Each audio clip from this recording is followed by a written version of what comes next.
Donc c'est déjà la rentrée dit école dit devoir dit travail dit Kiyoshi. Hein? Bah ouais, faut regarder mes vidéos pour éviter de tomber en dépression.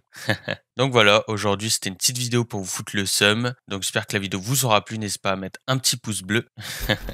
Non, je rigole. Aujourd'hui on va parler de 3 animes surpuissants. Yo les gens, c'est Kiyoshi. Aujourd'hui on va parler de 3 animes avec un personnage ultra puissant qui surpasse tout le monde. Donc si la vidéo te plaît, n'hésite pas à mettre un petit pouce bleu, à commenter et à t'abonner. Et moi je te dis c'est parti.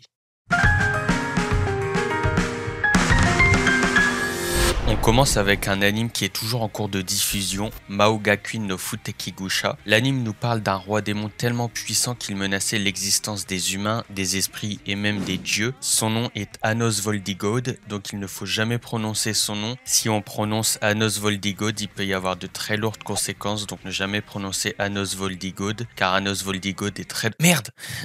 Un jour, il va en avoir marre de faire la guerre et va donc décider de se réincarner 2000 ans plus tard pour la paix. Donc 2000 ans plus tard, il se réincarne, mais il se rend compte que les habitants sont devenus faibles à cause de la paix. Donc en gros, il va être ultra cheaté comparé aux autres. On va donc suivre Anos Voldigod. Il va s'inscrire dans l'académie Mao, un établissement prestigieux créé juste pour la réincarnation du roi démon. Le truc c'est que vu que c'est le roi démon, en fait il va surpasser tout le monde. Mais personne va croire que c'est lui le vrai roi démon, étant donné qu'un usurpateur a pris sa place. Donc en gros l'intrigue de l'anime ça va être surtout en fait qui a pris sa place, qui a usurpaté son identité. J'aime vraiment bien cet anime car là on va suivre un personnage ultra puissant que personne n'arrive à arrêter. Oui, car des gens vont vouloir l'arrêter. En fait dans l'académie ou même dans le nouveau monde, il y a des sangs purs. Donc dans l'académie, ils vont être représentés par des équipements rouges. Ils vont avoir une tenue rouge. Et il y a les autres, ceux qui ne sont pas de sang pur, c'est-à-dire ceux qui ne sont pas nobles, qui vont avoir une tenue blanche. Et lui, justement, il n'est pas noble, donc il va avoir une tenue blanche. Les sangs purs sont considérés comme les personnes les plus puissantes, mais lui, il va réussir à les humilier, vu que c'est le roi démon, donc il est plus puissant que eux. Et justement, la comédie de l'anime va jouer sur ça. Il va les ridiculiser étant donné que c'est pas un sang pur et qu'il est de tenue blanche. À l'heure où je vous parle, il y a 8 épisodes de sortie, enfin 9 bientôt, et donc j'ai hâte de voir la suite car l'usurpateur a l'air d'être assez puissant, donc on verra peut-être un combat assez phénoménal. L'anime est sorti en été 2020, il est toujours en cours de diffusion. Il a pour genre action, comédie, fantasy, romance, slice of life et pour thème démon, monstre, réincarnation. Il est déconseillé aux moins de 16 ans et disponible sur Wakanim.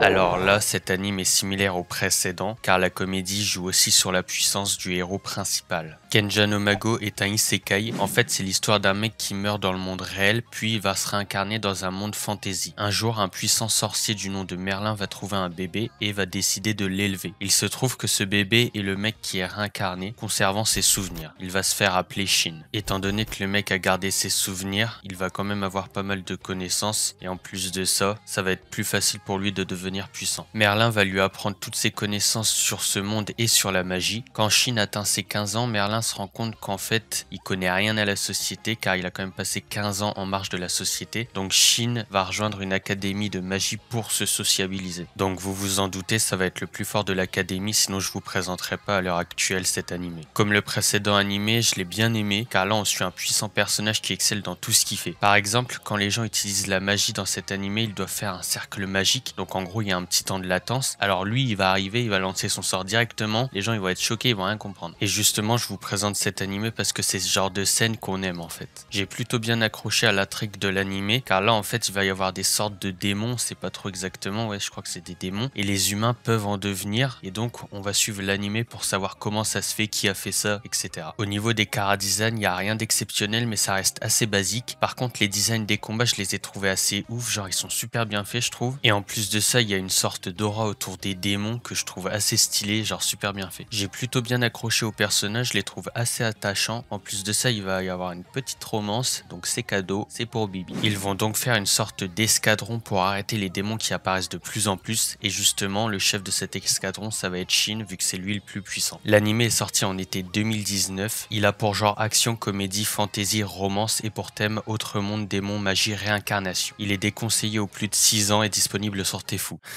Non, je rigole. Disponible sur Wakanim.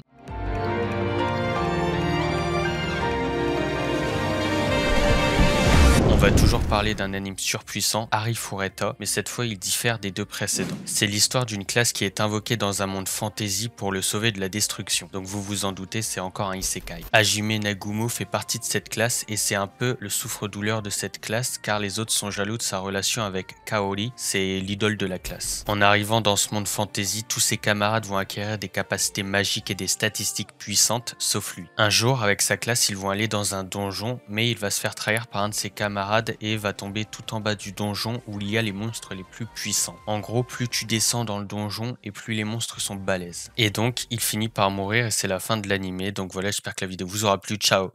Non, plus sérieusement, il va survivre et va essayer de sortir du donjon. Et il faut prendre en compte que personne n'a jamais réussi à terminer ce donjon tellement qu'il est compliqué. Donc là, il va y avoir vraiment des combats assez épiques. On va donc suivre Hajime qui est bloqué avec les monstres les plus puissants en bas du donjon, mais le problème c'est qu'il est nul, en gros il n'a pas vraiment de capacité magique comme je l'ai dit précédemment. Plus tard il va découvrir son vrai pouvoir. Et devinez c'est quoi son vrai pouvoir? Et oui, il peut mettre son gros doigt de pied dans son nez. Non, en vrai quand il va manger un monstre il va gagner les pouvoirs du monstre. Mais le problème c'est qu'il a une contrainte, en fait ça dépend de comment il cuisine le monstre. Il n'aura pas les mêmes pouvoirs s'il le cuit à la poêle ou au four. Avouez vous y avez cru une seconde au moins. Mais dis donc Kiyoshi, que tu es blagueur aujourd'hui? Donc en gros à chaque fois qu'il va manger un monstre, il va devenir plus puissant et plus badass, même son chara-design va changer, il va devenir plus musclé. Mais ça je pense c'est le pouvoir des protéines. L'intrigue de l'anime ça va pas être le fait qu'il va essayer de sortir du donjon, mais il va y en avoir plusieurs. Déjà de savoir qui est le traître, de sortir du donjon et plein d'autres petits conflits que je vais pas vous spoiler non plus. J'ai vraiment bien aimé cet anime car il est assez gore et moi j'aime bien quand c'est gore et l'histoire est assez attirante. Il y a même une scène ultra badass dans l'anime et c'est obligé que vous allez kiffer. Moi j'en ai eu des frissons perso. J'ai bien aimé les chara-design surtout au niveau des expressions du visage des personnages qui étaient plutôt bien faites et la qualité des combats n'est pas en reste. L'anime est sorti en été 2019, il a pour genre action, aventure, drame, ecchi, fantasy, romance et pour thème autre monde, harem, magie, monstre, vampire. Il est déconseillé aux moins de 16 ans et disponible sur Wakanim. Donc voilà, la vidéo touche déjà à sa fin. Je vous ai présenté 3 animes qui pour moi m'ont vraiment fait kiffer. À chaque fois j'essaie de vous présenter des animes de qualité que j'ai vraiment bien aimé. Donc j'espère que cette vidéo vous aura plu. Si c'est le cas, n'hésitez pas à liker, à commenter et à vous abonner. Et moi je vous dis à la prochaine pour d'autres vidéos. Ciao!